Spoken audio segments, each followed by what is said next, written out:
Buenos días, amada iglesia, amado cuerpo de Cristo. Hoy día iniciamos la sesión número 40 de este estudio, o más bien comentario bíblico de Apocalipsis. Estamos iniciando hoy día el capítulo 10. Oremos pidiendo a nuestro Padre Celestial dirección. Padre Santo, toda la escritura es útil para enseñar, para exhortarnos. Te rogamos que en este día tú nos exhortes, nos confrontes. Espíritu Santo, guíanos, dirígenos, háblanos. Queremos no solo aprender y crecer intelectualmente con tu palabra, sino que también queremos crecer en carácter, en obediencia, en mansedumbre. Somos tuyos, Señor. Nos entregamos a ti, rogamos tu dirección en el nombre de Jesús. Amén. Bien, mis queridos. Hoy día entonces iniciamos el capítulo 10 y lo que vamos a hacer ahora es primero leerlo, lo voy a leer con ustedes, y después vamos a meternos en los detalles, vamos a ir comentándolo. ¿Ya? Es un capítulo bien misterioso, hartas simbologías y cosas presentes, y como siempre debemos enfrentarlo con humildad. Yo les puedo dar mis opiniones al respecto, no significa que tenga plena razón, ¿no es cierto? Puede ser que hay cosas que uno sepa y otras cosas que uno no sabe, y eso está bien en la palabra del Señor. Debemos siempre tener humildad, pedirle al Espíritu Santo que nos dirija y, y enfrentar sobre todo estos textos apocalípticos que tienen, ¿no es cierto?, tanto misterio, enfrentarlos con humildad, sabiendo que la verdad es que del Señor son los misterios y Él lo sabe todo a perfección. Y ahora bien, como está en la Escritura, no significa que no debamos esforzarnos en buscar, ¿no es cierto?, en la misma Escritura qué significan estos textos. Y eso es precisamente lo que vamos a hacer hoy día, en este capítulo 10, que como les decía, tiene hartas figuras misteriosas. A ver, leámoslo, dice así: vi descender del cielo a otro ángel fuerte, envuelto en una nube, con el arco iris sobre su cabeza, y su rostro era como el sol, y sus pies como columnas de fuego. Y tenía en su mano un librito abierto, y puso su pie derecho sobre el mar y el izquierdo sobre la tierra, y clamó a gran voz como ruge un león. Y cuando hubo clamado, 7 truenos emitieron sus voces. Y cuando los 7 truenos hubieron emitido sus voces, yo iba a escribir, pero oí una voz del cielo que me decía: sella las cosas que los 7 truenos han dicho y no las escribas. Y el ángel que vi en pie sobre el mar y sobre la tierra levantó su mano al cielo y juró por el que vive por los siglos de los siglos, que creó el cielo y las cosas que están en él, y la tierra y las cosas que están en ella, y el mar y las cosas que están en él, que el tiempo no sería más, sino que en los días de la voz del séptimo ángel, cuando él comienza a tocar las trompetas, el misterio de Dios se consumará, como él lo anunció a sus siervos los profetas. La voz que oí del cielo habló otra vez conmigo y dijo: ve y toma el librito que está abierto en la mano del ángel que está en pie sobre el mar y sobre la tierra. Y fui al ángel diciéndole que me diese el librito, y él me dijo: toma y cómelo, y te amargará el vientre, pero en tu boca será dulce como la miel. Entonces tomé el librito de la mano del ángel y lo comí, y era dulce en mi boca, como la miel. Pero cuando lo hube comido, amargó mi vientre. Y él me dijo: es necesario que profetices otra vez sobre muchos pueblos, naciones, lenguas y reyes. Bien, ese es el texto que debemos analizar hoy día, próxima semana. Es un texto con hartas complejidades y tenemos que ir por partes. En primer lugar, intentando comprender primero los personajes, porque tenemos aquí a Juan, y el otro personaje que aparece es este ángel poderoso. Y aquí ya tenemos en realidad una gran dificultad en comprender si este ángel que aparece acá es simplemente un ángel fuerte, tal como lo dice textualmente, o si es Jesucristo. Ahí está la divergencia en este texto. Esas son las dos posturas principales que hay. ¿Y por qué? Les explico. En primer lugar, lo más obvio al leer es que es simplemente otro ángel. ¿Y por qué otro ángel dice? Porque recuerden que han estado apareciendo ángeles tocando trompetas. Estamos en medio del toque de las 7 trompetas y aparecen ángeles fuertes, ¿no es cierto?, que tocan las trompetas. Y acaba de tocar en el capítulo 9 el sexto ángel, la sexta trompeta. Y ahora dice que ve descender del cielo otro ángel fuerte. Por tanto, lo primero que uno asumiría es que en realidad es un ángel, una criatura. Pero la verdad es que este ángel es bien misterioso, porque dice que está envuelto, cuando él lo ve descender del cielo, lo ve envuelto en una nube. Y a eso nos recuerda un poco a Jesús, ¿no es cierto? Que ascendió, ahí lo vemos en Hechos 1, ascendió y los discípulos lo vieron ascender y así hasta que desapareció en una nube, y los dos testigos que estaban ahí o los dos personajes que aparecen ahí les dicen, así como Jesús ascendió al cielo, así también él vendrá y volverá. Y aparece en varios textos esto de que viene con una nube, como con una nube gloriosa de poder. Entonces aquí hay una figura ya que es extraña. En segundo lugar dice que este ángel fuerte, dice, con el arco iris sobre su cabeza. Les recuerdo que también esto es una imagen que indica a Dios. Recuerden que en el capítulo 4 vimos que está el trono de Dios y está Dios portentoso, majestuoso ahí, y dice que hay un arco iris alrededor de él, alrededor de su cabeza, alrededor de su trono. Entonces también es una figura extraña para un ángel. Después dice que su rostro era como el sol. Eso también es una alusión que en realidad en la escritura vemos más bien hacia Cristo. Porque vemos, ¿no es cierto?, en el capítulo 1, por ejemplo, que su rostro brillaba como el sol, y acá analizamos esa vez en Apocalipsis 1 este tema también comparado con Daniel capítulo 10, donde también aparece Jesucristo y su rostro brilla como el sol. Y no solo eso, dice sus pies como columnas de fuego. También eso lo vimos en Apocalipsis 1 y en Daniel 10, ¿no es cierto?, con Cristo que tenía ahí las extremidades como bronce bruñido, como fuego ardiendo. Entonces aquí tenemos 4 atributos: el fuego, ¿no es cierto?, sus pies como fuego, su rostro como sol, el arco iris en su cabeza, envuelto en una nube que desciende, que nos hacen pensar que este ángel podría no ser un ángel simplemente, sino que podría ser Jesús. Ahora, no tenemos certeza al respecto, aunque uno puede tomar cierta postura, ¿no es cierto? Yo les voy a decir mi postura mientras vayamos avanzando ahora en el capítulo, pero tenemos entonces esas dos grandes posturas, que es simplemente un ángel o es en realidad Jesús. Jesús en el Antiguo Testamento, la verdad, cuando su nombre no estaba revelado aún él no estaba encarnado, sino que Jesús, que eternamente ha sido Dios, en su estado preencarnado en el Antiguo Testamento, él es llamado varias veces el ángel de Jehová. El ángel de Jehová, ángel significa mensajero. Y Jesús siempre ha sido el mediador entre Dios y los hombres. Por eso vemos en el Antiguo Testamento muchas veces apareciendo este ángel de Jehová que resulta ser Jehová mismo. Entonces no sería tan extraño pensar que Jesús es mencionado aquí en este texto como el ángel fuerte. Pudiese ser. Dice que tenía en su mano un librito abierto y puso su pie derecho sobre el mar y el izquierdo sobre la tierra. Cuando este ángel se para sobre el mar y sobre la tierra, está hablando de una autoridad total sobre el planeta, tanto sobre el agua como sobre la tierra. El pararse sobre, el poner el mar y la tierra bajo las plantas de sus pies, habla de una autoridad plena sobre tierra y sobre mar. Por tanto, nuevamente tenemos una figura que nos indica potentemente a Cristo. Y tiene en su mano un librito abierto, en griego un rollo. ¿Qué rollo se trata? Bueno, vamos viendo de qué rollo será. ¿Será el rollo que fue abierto con los 7 sellos? No lo sabemos. Me da la impresión que no, por lo que continúa.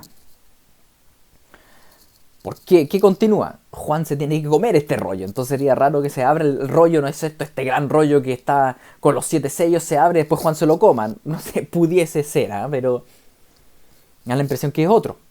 Porque además refiere que este rollo es chiquitito, es un librito, ¿ya? No le dio el mismo atributo a este rollo del capítulo 5 que tenía que ser abierto, no parecía ser chico, pero bueno, no tiene plena certeza en estas cosas, mis queridos. Y dice, y clamó a gran voz, como ruge un león. Ojo, nuevamente, una característica que pudiese atribuirse a Cristo. A Dios incluso. Cristo es el león de Judá y Dios ruge como león. Y eso lo tenemos en el Antiguo Testamento en varios pasajes. Por ejemplo, en Jeremías 25. A ver, voy a ir acá. Voy a mostrar Jeremías 25. Dice en el versículo 30. Dice, Tú pues profetizarás contra ellos todas estas palabras y les dirás: Jehová rugirá desde lo alto, y desde su morada santa dará su voz, rugirá fuertemente contra su morada.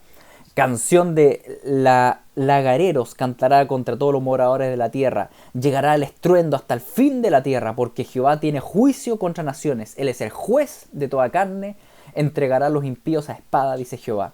Fíjense cómo este texto menciona que Jehová ruge fuertemente como león, porque, claro, esa es la figura. Un león cuando ruge te da temor.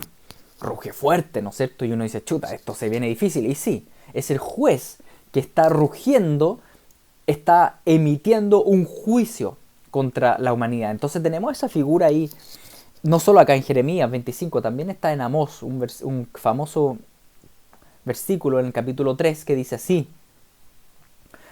¿rugirá el león en la selva sin haber presa? ¿Dará el leoncillo su rugido desde su guarida si no apresare? Menciona el versículo 4 y después en el versículo 7 dice: porque no hará nada Jehová sin que revele su secreto a sus siervos los profetas. Si el león ruge, ¿quién no temerá? Si habla Jehová el Señor, ¿quién no profetizará? Y nuevamente compara el rugido de un león a la voz de Jehová mismo. Y resulta que Jehová ruge, y ¿quién interpreta este rugido a los ciudadanos de la tierra? El profeta, el que está profetizando, en este caso Amós, y en el caso de Apocalipsis es Juan, el que escribe este rugido, ¿no es cierto? El ángel ruge como león, y Juan escribe esto, el rugido lo interpreta. Por tanto, nuevamente tenemos una figura acá en Apocalipsis 10.3 que nos indica que este ángel poderoso pudiese ser Cristo, ¿no es cierto? Da la impresión. Después continúa y dice: y cuando hubo clamado, es decir, cuando este ángel rugió, 7 truenos emitieron sus voces. Recuerden que los truenos, también en este texto, en esta literatura, y lo analizamos en el capítulo 4, tiene que ver con la voz de Dios. Algo que viene ya desde los Salmos y que uno puede ver en el Antiguo Testamento. Lo analizamos cuando analizamos el capítulo 4 de Apocalipsis, viendo el trono de Dios. Analizamos los truenos que están ahí presentes, ¿no es cierto? Y cuando se emite la voz de los 7 truenos, 7 en la perfección, por tanto, estamos hablando de la voz de Dios mismo que truena. Y nuevamente esto nos indica que este ángel parece ser más que un ángel. Parece ser Dios, porque dice que cuando ruge como león, desde el trono mismo aparecen 7 truenos que emiten sus voces. Hay como un diálogo interno en la Trinidad, entre el Hijo, el Padre, el Espíritu. Y dice que cuando los 7 truenos hubieron emitido sus voces, yo iba a escribir, pero oí una voz del cielo que me decía: sella las cosas que los 7 truenos han dicho y no las escribas. Es decir, en este diálogo entre este ángel poderoso que ruge como león y el trono de Dios y estas 7 voces, es un diálogo que para nosotros está oculto, está secreto. Juan lo escuchó, pero él no lo pudo anotar. Y uno dice: ¿pero por qué? Bueno, los misterios son de Dios, mis queridos. Gloria de Dios es ocultar un asunto. Y en este caso, él emitió algo, hubo una conversación interna entre este ángel poderoso, que probablemente es Jesús, y el Padre que está en el trono, y esa conversación es de ellos, no quedó para nosotros, ¿ya? Y dice: y el ángel que vi en pie sobre el mar y la tierra, levantó su mano al cielo y juró por el que vive por los siglos de los siglos, que creó el cielo y las cosas que están en él, y la tierra y las cosas que están en ella, y el mar y las cosas que están en él, que el tiempo no sería más. Este ángel poderoso que aparece ahí, parado sobre mar, sobre tierra, con esta autoridad, tiene una autoridad sobre el globo entero. Resulta que él ahora jura, hace un juramento. Y él dice en ese juramento que él jura por el Creador, por Dios mismo. A mí nuevamente me da la impresión que ese nivel de juramento podría hacerlo solamente Dios mismo. Dios jura por Dios, pero no sé si un ángel puede jurar con tal certeza por Dios, porque lo que promete es esto, que el tiempo no sería más, es decir, hasta aquí llegamos, ahora concluyó. Por tanto, este ángel tiene la capacidad de terminar con el tiempo, ¿sí? Él dice: hasta aquí llegamos, No va a haber más tiempo, no va a haber más dilación, no se va a dilatar más este tema. Hasta aquí llegamos. Para que un ángel pudiese hacer este tipo de juramento, ¿no es cierto? Y tenga tal poder sobre el planeta y sobre el tiempo, no solo sobre espacio, sino que sobre tiempo, a mí me da la impresión que esto indica más a que este personaje que aparece aquí es Jesús. Es el león de Judá. Esa es mi postura. Puedo estar equivocado. Pero hay bastantes argumentos para afirmar esto, ¿no es cierto? Y continúa, dice, entonces, ¿qué juramenta? Él dice, el tiempo no será más, sino que en los días de la voz del séptimo ángel, recuerden que estamos en medio del toque de las 7 trompetas, y ya tocaron 6 ángeles las trompetas, y él dice, cuando el séptimo, en los días que el séptimo toque su trompeta, cuando él comience a tocar la trompeta, el misterio de Dios se consumará. Ya, ahí habrá una consumación, ahí será la consumación del tiempo, como Él lo anunció a sus siervos los profetas. Voy a referirme a esto, yo creo que probablemente en la siguiente sesión. La voz que oí del cielo habló otra vez conmigo y dijo, ve y toma el librito que está abierto en la mano del ángel que está en pie sobre el mar y sobre la tierra. Y fui al ángel diciéndole que me diese el librito. Y él me dijo, toma y cómelo, y te amargará el vientre, pero en tu boca será dulce como la miel. Entonces tomé el librito de la mano del ángel y lo comí, y era dulce en mi boca como la miel, pero cuando lo hube comido, amargó mi vientre. Bien, vamos a llegar hasta aquí hoy día. Y nuevamente aquí tenemos una figura extraña, ¿no es cierto? Tenemos a este ángel con este rollo en la mano. Y Juan tiene que ir a pedirle el rollo. Y resulta que le da el rollo y tiene que comérselo. ¿Qué significa esto? Y primero les es dulce como la miel. Y después le amarga el vientre. Rara la figura, ¿no es cierto? A ver, quiero primero sellar un tema, que es el tema del personaje del ángel poderoso. Como ustedes ya se dieron cuenta, yo me inclino más a pensar que es Jesucristo mismo.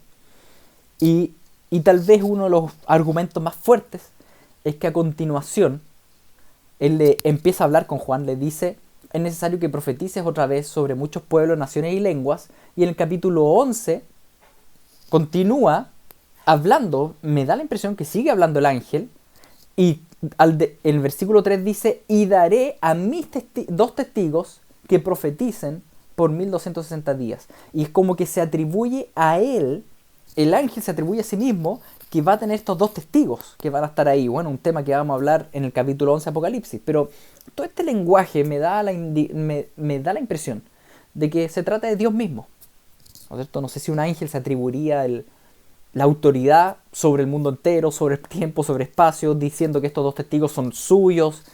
A mí todo esto me da a indicar de que este ángel fuerte no parece ser otro ser que Jesucristo mismo, Dios mismo. Ahora, si es así, insisto en esto, puedo estar equivocado, pero si es así, entonces la pregunta es, ¿por qué lo menciona como un ángel? Y no dice simplemente Jesús. Bueno, la verdad es que en Apocalipsis siempre se refiere a Jesús en realidad con distintos nombres y atributos. Se le menciona como el testigo fiel, se le menciona principalmente como el Cordero. No me llamaría la atención que fuese ángel. Ahora, el término ángel, el ángel de Jehová, es un término antiguo testamentario. Por tanto, uno de los motivos que podría tener, en este caso, el Espíritu Santo al inspirar aquí el capítulo 10 y que se describa a Jesús como un ángel fuerte, es que nos haga indicar en este texto y nos haga buscar un paralelismo en el Antiguo Testamento, donde aparece el ángel de Jehová, ¿no es cierto? Y que tenga relación con este texto. Y la verdad es que sí hay un texto paralelo que es muy parecido, que tiene elementos muy parecidos, y es el texto de Ezequiel, capítulo 2 y 3, o 1, 2 y 3, pero yo creo que más el capítulo 2 y 3. Entonces, yo creo que es muy útil leer ese texto porque podemos sacar varias conclusiones que nos hacen entender, por ejemplo, el tema del rollo que Juan se tiene que comer, ¿ya? Porque lo mismo ocurre en Ezequiel capítulo 2 y 3. Vamos a Ezequiel entonces durante el resto de la sesión, analicemos Ezequiel, que ya lo hemos leído antes, pero veámoslo ahora desde esta perspectiva. Voy desde el capítulo 1 y les recuerdo, como hace varias sesiones atrás, hablamos una vez de Ezequiel 1, donde aparece el trono de Dios, ¿no es cierto? Los querubines alrededor. Todo esto lo analizamos, si no me equivoco, en el capítulo 4 de Apocalipsis. Y está entonces estos querubines que sobre ellos hay como una plataforma. Vamos desde ahí. Versículo 25.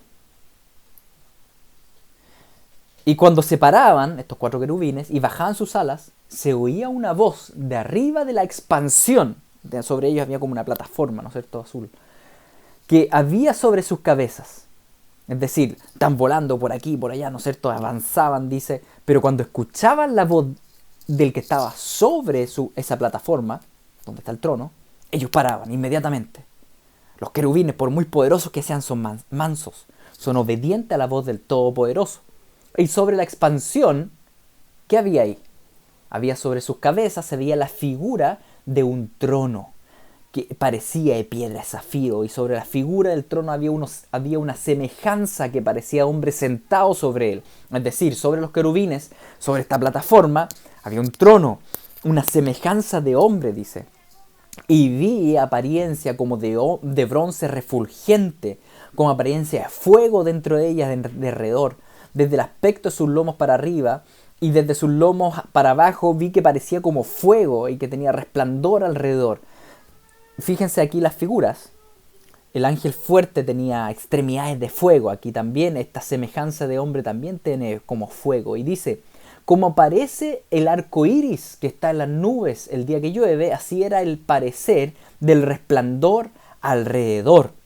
Fíjense, lo mismo que yo les decía, ¿no es cierto? De que en realidad esto es una figura directa a Dios, el arco iris que está en torno al trono de Dios. Y este ángel también lo tiene en Apocalipsis 10. Esta fue la visión de la semejanza de la gloria de Jehová. Cuando yo la vi, me postré sobre mi rostro y oí la voz de uno que me hablaba. Entonces ahora se va a acercar este Dios hombre de alguna manera y dice, hijo de hombre, ponte sobre tus pies y hablaré contigo. Hablaré contigo. Y luego que me habló, entró el Espíritu en mí y me afirmó sobre mis pies y oí al que me hablaba. Esto es interesante porque Ezequiel está ahí, no se puede mover, o sea, delante de la presencia del Señor uno está pero destruido, ¿no es cierto? Y le da una orden el Señor. Y sí, una cosa es recibir la orden, otra cosa es poder ejecutarlo. Y él dice, ponte en pie. Pero ¿cómo me voy a poner en pie? Es imposible. Exacto, es imposible. Pero cuando Dios ejecuta una orden, el que la lleva a cabo en nosotros, fíjense quién es el Espíritu Santo. Dice, luego que me habló, entró el Espíritu en mí, en Ezequiel, y me afirmó sobre mis pies, y oí al que me hablaba. Fíjense qué lindo es el Señor. El Señor da órdenes, pero el ser humano no las puede cumplir. Somos seres humanos caídos y en su presencia, ¿qué vamos a hacer? Pero cuando el Señor da la orden, Él también se preocupa por permitirnos cumplir esa orden y nos da el Espíritu Santo. Dice que el Espíritu Santo entró en él y lo afirmó en sus pies y oyó al que le hablaba. Antes de eso, Ezequiel estaba destruido, estaba abrumado, no podía hacer nada, estaba en el piso, como le pasó a Isaías, como le pasó a Pedro, como le pasa a Juan mismo, ¿no es cierto? En la presencia de Cristo no podemos hacer nada, pero es el Espíritu Santo el que nos capacita para poder escucharlo y para poder obedecerle. Sin el Espíritu Santo, mis queridos, imposible. Y aquí el Espíritu Santo lo capacita y lo afirma sobre sus pies, es como que lo levantó, ¿no es cierto? Estaba hecho un trapo y lo levantó el Espíritu. Y el Señor le dice y me dijo, hijo de hombre, yo te envío a los hijos de Israel, a gentes rebeldes, que se rebelaron contra mí. Ellos y sus padres se han rebelado contra mí hasta este mismo día. Yo pues te envío a hijos de duro rostro y de empedernido corazón. Y les dirás, así ha dicho Jehová el Señor. ¿Acaso ellos escuchen? Pero si no escucharen, porque son una casa rebelde. Siempre conocerán que hubo profeta entre ellos. Y tú, hijo de hombre, no les temas, ni tengas miedo de sus palabras, aunque te halles entre zarzas y espinos y moras con escorpiones. No tengas miedo en sus palabras, ni temas delante de ellos, porque son casa rebelde. Les hablarás, pues, mis palabras. Escuchen o dejen de escuchar, porque son muy rebeldes.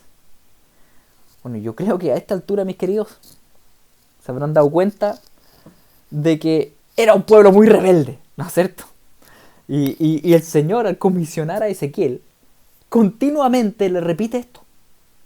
Anda a hablarles, pero son rebeldes. Mas tú, hijo de hombre, oye lo que yo te hablo, no seas rebelde como la casa rebelde. Abre tu boca y come lo que yo te doy. Ya vamos a volver al tema de la rebeldía más adelante, por ahora continúo el texto. Y miré, y aquí una mano extendida hacia mí, y en ella había un rollo de libro. Fíjense lo similar. Tenemos a Ezequiel ante Dios, y le dice, come. ¿Y qué le da de comer? Un rollo, un librito. Y lo extendió delante de mí, y estaba escrito por delante y por detrás. Y había escrito en él endechas, lamentaciones y ayes. Y fíjense, aquí ya nos da una interpretación que en Apocalipsis 10 por sí solo no lo entendíamos. ¿Qué había escrito en ese rollo? En el rollo que se le entrega a comer a Ezequiel es un rollo que tiene endechas, lamentaciones y ayes. Recuerden que en Apocalipsis 10 estamos en medio de los 3 ayes. Ya no sé si se acuerdan de eso, pero en el capítulo 8 termina diciendo el primer ay, capítulo 9 el segundo ay, y después en el capítulo 10 en realidad termina el segundo ay, y supuestamente viene el tercer ay. Entonces tenemos también ahí una situación de endecha, de lamentaciones, de ayes. Por tanto, es probable que ese rollo que le entrega este ángel o Jesucristo a Juan, también es un rollo, al igual que la época de Ezequiel, de endechas, de lamentaciones y de ayes. Hay algo muy parecido acá, y continúa el capítulo 3. Me dijo, hijo de hombre, come lo que hayas, come este rollo, y ve y habla a la casa de Israel. Y abrí mi boca, y me hizo comer aquel rollo. Y me dijo, hijo de hombre, alimenta tu vientre, y llena tus entrañas de este rollo que yo te doy. Y lo comí, y fue en mi boca dulce como la miel. Fíjense la similitud con el texto de Apocalipsis 10. Dios le da este rollo a Ezequiel. ¿Para qué? Para que lo coma. Fíjense, Dios no solo quería que Ezequiel diera las palabras de Dios a otros. Él quería que esas palabras que él iba a dar a otros le hiciera parte de él, las consumiera, fueran uno con él. Porque si queremos transmitir la palabra del Señor verdaderamente como hay que transmitirla, mis queridos, no basta con simplemente repetir la palabra y decírsela a otros, sino que hay que hacerla parte de uno. Tenemos que comerlo, y comer significa eso. Cuando uno come algo, lo hace parte de uno, pasa a ser parte de la misma esencia. Por eso en la cena del Señor Cristo dijo, coman este pan, y esto es como mi carne, ¿no es cierto?, que va a ser partida. Al comer ese pan, nosotros decimos, bueno, somos parte del cuerpo de Cristo. Lo mismo pasa con esta palabra del Señor, con el rollo. Él dice, tú anda y comparte esta palabra a otros. Estas endechas, estas lamentaciones, estos ayes, compártelo a otros. Pero no basta con simplemente compartirlo. Esto tiene que ser hecho realmente como embajador de Cristo. Tú tienes que entregar la palabra al Señor realmente sintiéndola. No solo dándola como robot, realmente como que es parte tuya. ¿Y qué pasa cuando uno hace la palabra del Señor, la hace parte de uno? En primer lugar, es dulce en la boca. Sí, hay algo especial, hay vida en la palabra del Señor. Hay algo que realmente nos renueva y nos refresca, es dulce. Si uno estaba medio atontado con la palabra, como que es miel, ¿me entienden? Uno se despierta. Sí, se hace como parte de uno, como continúa ahora. Dice, luego me dijo, hijo de hombre, ve y entra en la casa de Israel, habla a ellos con mis palabras, porque no eres enviado a pueblo de habla profunda ni de lengua difícil, sino a la casa de Israel. No muchos pueblos de habla profunda ni de lengua difícil cuyas palabras no entiendes. Y si a ellos te enviara, ellos te oirían. Mas la casa de Israel no querrá oír. Ya sabemos por qué, ¿no es cierto? Porque eran rebeldes. Porque no me quieren oír a mí. Porque toda la casa de Israel es dura de frente y obstinada de corazón. He aquí yo he hecho tu rostro fuerte contra los rostros de ellos y tu frente fuerte contra la frente de ellos. Como diamante, más fuerte que el pedernal he hecho tu frente. No les temas, ni tengan miedo delante de ellos, porque son casa rebelde. Y me dijo, hijo de hombre, toma en tu corazón todas mis palabras que yo te hablare y oye con tus oídos. Y fíjense, aquí está la comprensión de esta figura de comer el rollo. Al decir el Señor, come el rollo, Él está diciendo, toma estas palabras en tu corazón. Todas mis palabras, lo que tú prediques, tómalo en tu corazón. Y ahí lo compartes. Y dice, y ve y entra a los cautivos y a los hijos del pueblo y hables y diles, así ha dicho Jehová el Señor, escuchen o dejen de escuchar. Y me levantó el espíritu y oí detrás de mí una voz de gran trueno que decía, bendito sea la gloria de Jehová desde su lugar. Y fíjense nuevamente, el Señor lo manda a predicar, pero ese ir a predicar sería imposible si no fuese capacitado por el Espíritu. Y dice que el Espíritu lo levantó. Y continúa y dice, y oí también el sonido de las alas de los seres vivientes que se juntaban la una con la otra, y el sonido de las ruedas delante de ellos, y el sonido del gran truendo. Y me levantó pues el Espíritu, y me tomó, y fui en amargura, en la indignación de mi espíritu. Pero la mano de Jehová era fuerte sobre mí. Y llego hasta aquí. ¿Por qué llegué hasta aquí? Porque fíjese la consecuencia de comer este rollo. Por un lado, él toma como suya la palabra, la come, la hace parte por la obra del Espíritu, le es dulce en la boca. Pero ¿qué le pasó con su vientre? ¿Se acuerdan de Apocalipsis 10? El Juan dice, cuando tú comas esta palabra, le dice a Juan, va a ser dulce en tu boca, pero te va a amargar el vientre. ¿Qué significaba eso? Bueno, lo que pasó con Ezequiel. Que él al ingerir esto, tuvo amargura. ¿Qué tipo de amargura? Una indignación por el pecado del pueblo. Una indignación de espíritu. ¿Me entienden? Es como cuando Cristo entró al templo y se indignó con que habían transformado el templo en un mercado de vendedores, ¿no es cierto? Y era el lugar de oración donde supuestamente las naciones venían a orar. Entonces había una indignación de espíritu. Esa es la amargura entonces a la que se refiere probablemente Apocalipsis 10, que tiene una directa relación con este texto de Ezequiel 2 y Ezequiel 3. Por lo cual probablemente en Apocalipsis 10 se menciona a Jesús como el ángel, ¿no es cierto? Porque hay una referencia al Antiguo Testamento y la aparición del ángel de Jehová.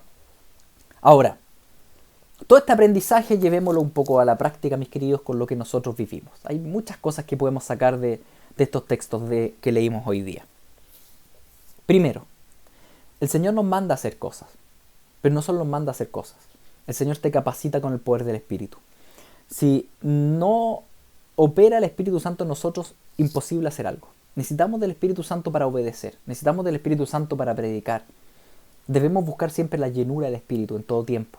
Podemos ser llenos de Él orando, leyendo la palabra, cantando, congregándonos con hermanos.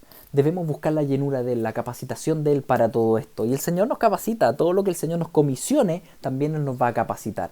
A tal punto que dice Jesús, ¿sabes qué? Cuando te tomen preso y tengas que dar testimonio de mí, ni siquiera te pongas a pensar qué vas a decir, porque el Espíritu Santo en ese momento te va a capacitar.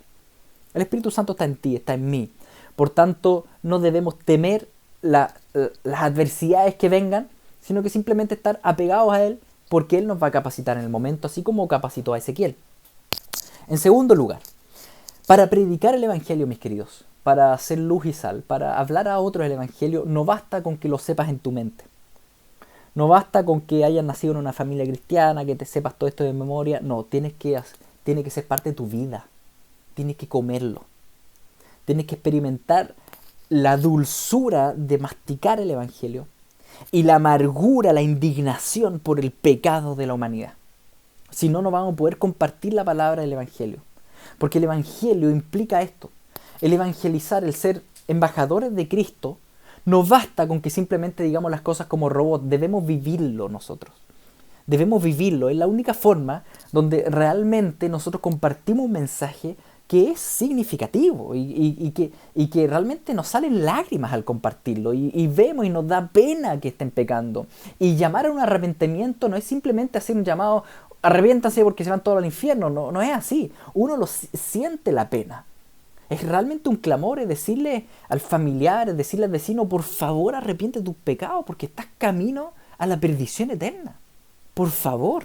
Hay una emoción de indignación que acompaña a una persona que verdaderamente está viviendo el Evangelio.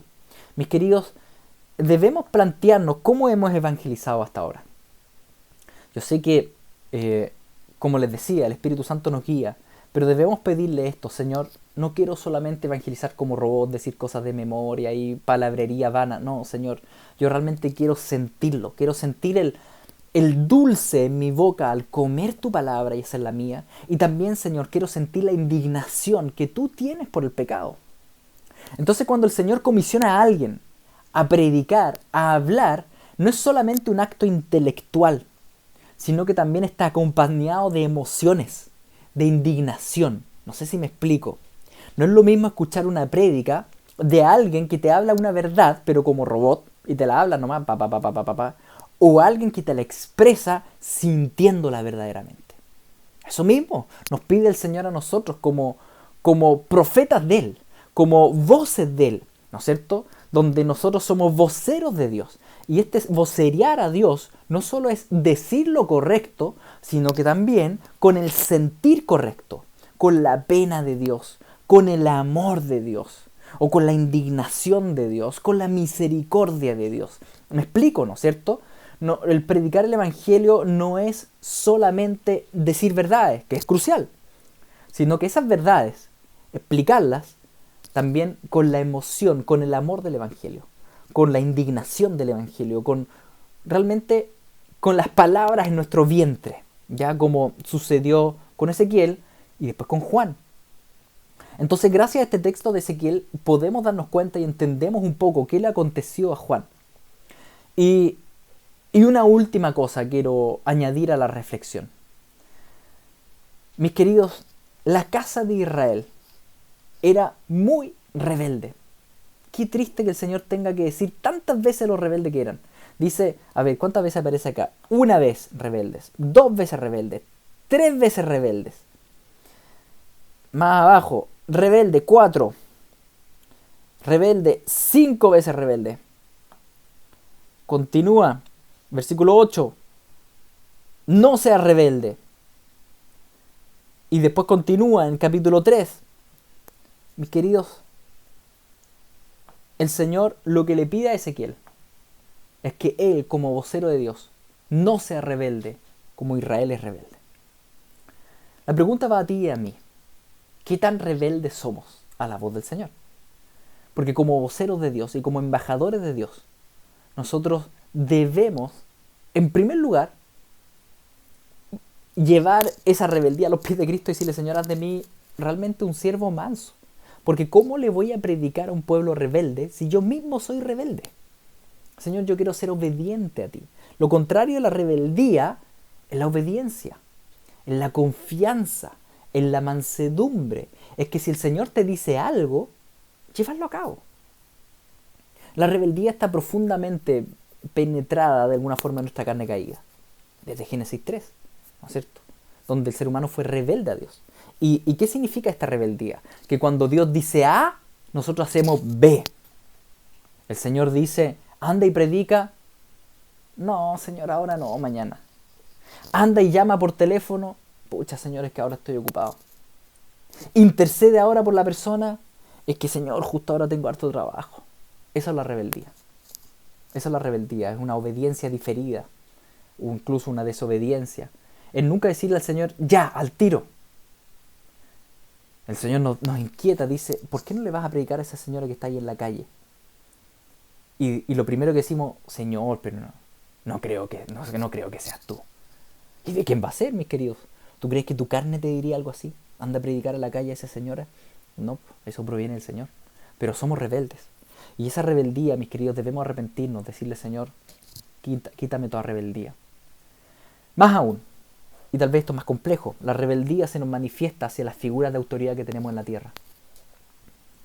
Primero hacia nuestros padres, cuando nacemos y crecemos. Dios puso a nuestros padres para que nos sujetemos a ellos.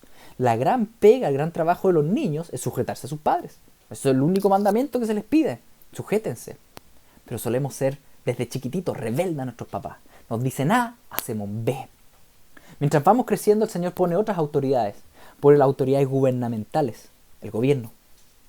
Y uno dice, pero es que el gobierno nada que ver. El Nuevo Testamento, mis queridos, nos enseña a someternos al gobierno. Y eso que en esa época era el César. Y el César asesinaba a cristianos. Ahora, ¿cómo someterse a alguien que asesina a cristianos? Bueno, sométete en todo que te diga que no sea pecado. En las cosas pecaminosas, lo que es pecado, uno no se somete. Si te dice, no sé, pues anda y miente, anda y mata y anda, uno no lo hace. Porque es pecado, uno obedece primero a Dios. Pero en todo lo que te diga que no es pecado, entonces hay que someterse, hay que obedecer, aunque sea una tontera. Y ahí es donde nos surge la rebeldía contra el gobierno, es que ellos, es que no sé qué. Pero mis queridos, el problema no está en ellos, el problema está en nuestra rebeldía. Mientras me pidan algo que no sea pecado, ¿cuál es el problema? El Señor ha establecido también jefes en los trabajos. El Señor ha establecido pastores, ancianos en las iglesias. Nuestra primera reacción siempre contra las autoridades es rebelarnos. Ese es nuestro pecado humano. El Señor quiere que realmente eso salga de nuestra vida. ¿Saben por qué? Porque los más dañados con la rebeldía no son solo todos los demás, somos nosotros mismos. El Señor dijo, ¿quieres descanso para tu alma? Estás todo el día como enojado y estás angustiado. ¿Quieres descanso para tu alma? Miren, vamos a Mateo 11. Mateo 11 dice así, 28. Venid a mí los que están trabajados y cargados. ¿Te sientes trabajado? ¿Te sientes cargado? Dice, yo os haré descansar. Oh, qué rico, Señor, hazme descansar. Sí, dice él, lleva mi yugo sobre ti. Pero, Señor, un yugo, que es este palo que en una yunta de bueyes, ¿me entienden? Una yunta de bueyes tiene un yugo. Y este palo dice, coloca mi yugo sobre ti, sobre tu nuca. Es decir, yo soy el buey viejo, dice el Señor, tú eres el buey joven, vamos juntos. Pero no es que tú puedas andar por los cerros, por ahí como buey suelto, no. En mi yugo hallarás descanso. Amárrate al Señor, dice, aprende de mí. Él va a ir caminando al lado como buey viejo, dice, pero tienes que ir enyugado. ¿Ya? Manso, enyugado. Dice, aprende de mí, que soy manso y humilde de corazón. Lo menos que uno pensaría es que para descansar yo necesito estar amarrado en yugo y caminar en mansedumbre y humildad. Uno dice, es que yo me quiero liberar de la esclavitud, no sé, de mi jefatura, del trabajo, del gobierno. El Señor dice, ¿tú quieres descansar? Amárrate a mi yugo. Ven a mi yugo. Lleva mi yugo. Y aprende de mi mansedumbre y mi humildad. Eso te va a dar descanso. Hallaréis descanso para vuestra alma. ¿Saben por qué estamos trabajados y cargados? Porque nuestras almas están atormentadas. ¿Y por qué están atormentadas? Porque somos rebeldes.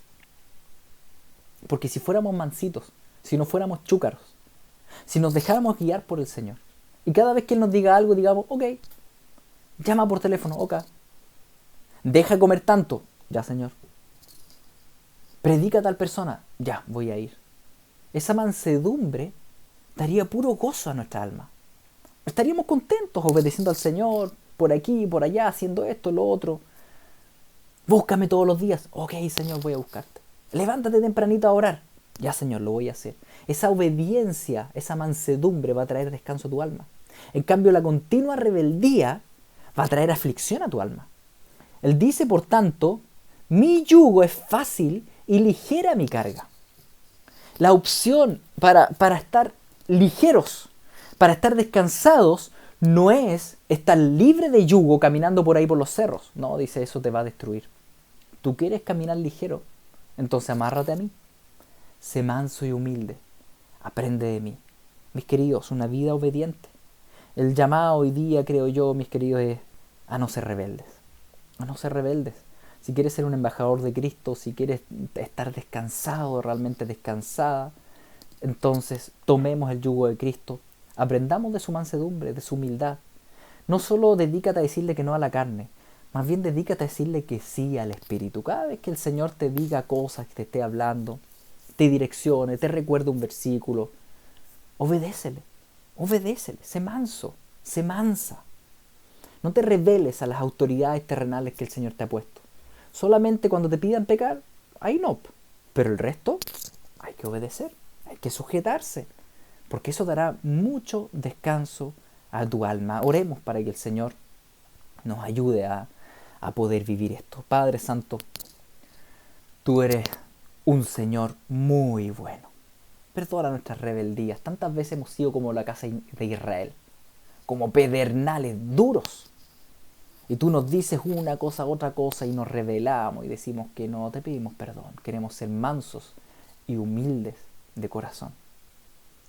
Señor, quita toda rebeldía en nosotros. Queremos decirle que sí al Espíritu y dejarnos guiar por el Espíritu, no resistirnos al Espíritu.